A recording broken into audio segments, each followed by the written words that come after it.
Have you ever looked at somebody who's crazy successful and then you hear them telling their story about the darkest of the darkest moment, just the worst part of their life, and you wonder, how the hell did they keep going? Like, how did they have the grit, the discipline, the willpower to keep going to become one of the greats and reach other goals despite all the crap that was going on? I've wondered about this quite a lot, and this is something I call that spiritual strength. It's kind of that moment where the person has reached the worst part of their life, and they have to find the strength from a different area than they had ever pulled strength before. And today I want to share with you a bit about Buckminster Fuller's story of basically giving up on life and then becoming one of the greats of human history. Now, during 1927, Buckminster Fuller found himself unemployed with a new daughter to support as winter was approaching. With no steady income, the Fuller family was living beyond its means and falling further and further into debt. And searching for solace and escape, Buckminster continued drinking and carousing. He also tended to wander aimlessly through the Chicago streets, pondering his situation. And it was during one such walk that he ventured down to the shore of Lake Michigan on a particularly cold autumn evening and seriously contemplated swimming out until he was exhausted and then ending his life and committing suicide.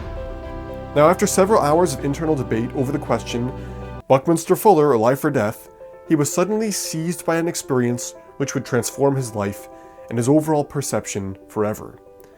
As he would later recall, he experienced what he thought was the most significant of many seemingly mystical events which occurred throughout his life. Now, during the incident, time appeared to stop while he listened to a voice speaking directly to him. Now, although the experience was difficult for him to accept as being real, he remembered not resisting and just allowing it to happen. And he was allowed and remembered the exact words that he heard. And the voice said, "From now on, you need never await temporal attestation to your thought. You think the truth. You do not have the right to eliminate yourself. You do not belong to you. You belong to universe. Your significance will remain forever obscure to you, but you may assume that you are fulfilling your role if you apply yourself to converting your experiences to the highest advantage of others." Now, Buckminster obviously had this kind of pivotal moment where literally a voice spoke from wherever and basically shared a purpose with him. But for most of us, that doesn't really happen. And for me, in my own story, in my mid-20s where I was super depressed, and then later, as I was starting to see a little bit of success, my closest friend, who was like the only other guy that I knew that thought like me and behaved like me and was super ambitious, then he committed suicide. And then I was really back to being alone again. And there's so many times in my own story where I could have easily quit. And I have quit, probably over 100 times, to my writing of books, building the online audience, doing all my other goals, my fitness goals, relationship, everything. And yet I've still kept going.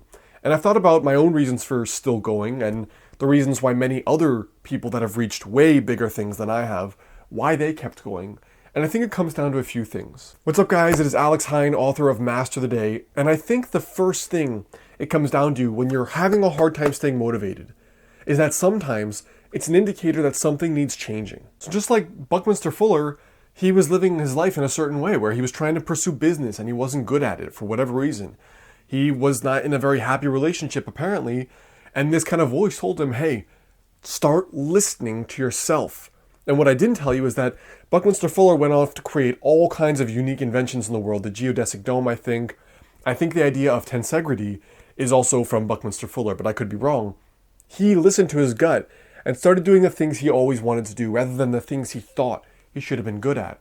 For me in my own story, at the start of getting fit, it wasn't like I was thinking that, okay, I need to be running and I need to be doing a little bit of weights. And then like a year in, I realized, well, I only really like doing weights, so why don't I just do that? And I did it. And now over 10 years later, I'm still working out because I love it and I enjoy it. And if we're doing cardio and running, I wouldn't be doing it. And even here in my audience, in my own business and all these things going on, at the start, I've had a website that I've been writing on for 3.5 years, almost 4 years now. It is only in the last 6 months that I realized I love writing books and I love shooting videos like this. And look what happened when I followed my gut. My books have done phenomenally well, and these videos, the audience here has grown tremendously, extremely quickly. So sometimes, if you are not feeling that fire to still do what you're going after, It's about maybe you need to pivot your strategy and listen to your gut on that. The second thing for acquiring this kind of spiritual strength for motivation is actually to give yourself permission to quit. I played this game with myself for years and years and years on each of my goals, and it was, you know what? I haven't seen any results for a while, so screw it. I'm gonna let myself quit for the day and let's see what happens.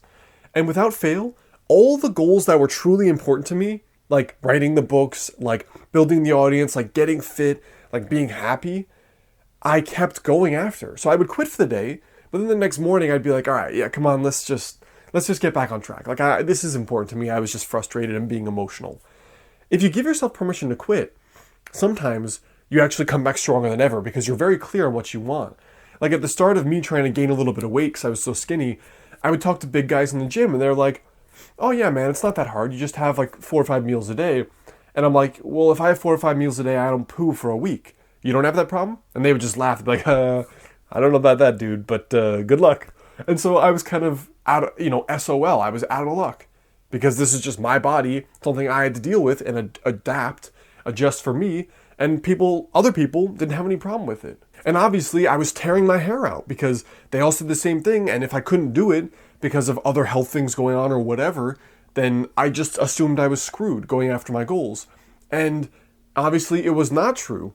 But the point was that I would say, okay, you know what, just quit then. And then the next day, you'll really see how motivated you are and how important it is to you. Now, the third habit here in this kind of spiritual strength process, if you're having a hard time staying motivated, is to write your quitter book.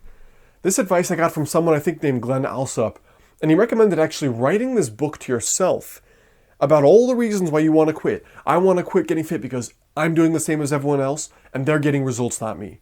I want to quit my relationship because my boyfriend or girlfriend, he or she sucks and they don't do anything nice for me. They don't take care of me. I want to quit writing this book or building my business because I've been working hard for a year and I still can't quit my job. Write down all the reasons why you want to quit and then write down logical counterpoints. So for example, you might say, okay, I've been building my YouTube audience, or I've been working on my book, or I've been going after my fitness goals and I'm doing what I see everyone else doing, but I'm not getting results, so I'm just going to quit. And then you could write down a little counterpoint. Well, what you don't see is that, okay, this person, the YouTube channel you're following, they actually have another huge channel, which they then reference this one to build extremely quickly. Okay, this woman is losing weight quickly because she doesn't even have a job. She just has her husband working, so she has all day and she has a lot of money to get healthy food, organic food. She has all the time to work out. She has no stress. She can sleep as much as she wants. Okay, I'm having a hard time writing this book. This sucks. I want to quit. Okay, maybe it's not working now, but how do I know that in a year, this book won't become a bestseller? Like many indie authors, they write their books, and it's not until later that the music or the book or the piece of artwork blows up. And so what I would do is I would write down these counterpoints to every reason I wanted to quit. And for me, whatever you were going after, whether it was a fitness goal, you could write this for your marriage, the reasons I want to quit and give up and get divorced. Write down the counterpoints. Okay, that may be true, that may be how you feel, but maybe it gets better in a month. Maybe if I invest effort now, it's going to go back to being how it was 5 or 10 years ago. Write down all the counterpoints to that emotion that's cropping up in your brain, and then anytime you feel discouraged and you want to quit, go over and read through it, and you're going to get jacked up like a hamster on crack. So those 2 strategies are the ones I have consistently used for years now to acquire that kind of spiritual strength, that strength from some other aspect of yourself that you're not sure where it comes from, but it keeps fueling you to keep going and persisting and just going until you get there. Give yourself permission to quit, write your quitter book, and then pivot your strategy and always follow your gut about what needs changing here. So I hope that helps as far as motivation goes. Those are 3 things I use on a daily basis, but before you go, I want you to leave a comment right there below. Let me know for you, what is the hard part about staying motivated? And if you have a personal strategy, share it below.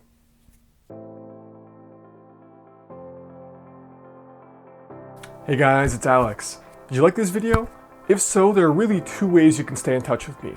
The first thing is to go over, click the monk, and subscribe so you get the next video right when it's out. I'm releasing at least 3 videos per week, but often a lot more.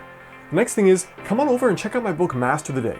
It's called Master the Day, Eat, Move, and Live Better with the Power of Daily Habits. And it's all about the tiny daily success habits that that I learned interviewing people that lost over 100 pounds and kept it off years later in a healthy way. The success habits that not only get your dream body, but also your dream life.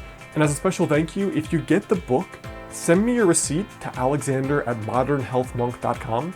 I'll send you a 1-hour bonus video course for free, and one important piece of it is an hour sit-down success story with my friend and my student Mike, who lost 30 pounds. So you can go check that out on Amazon right there.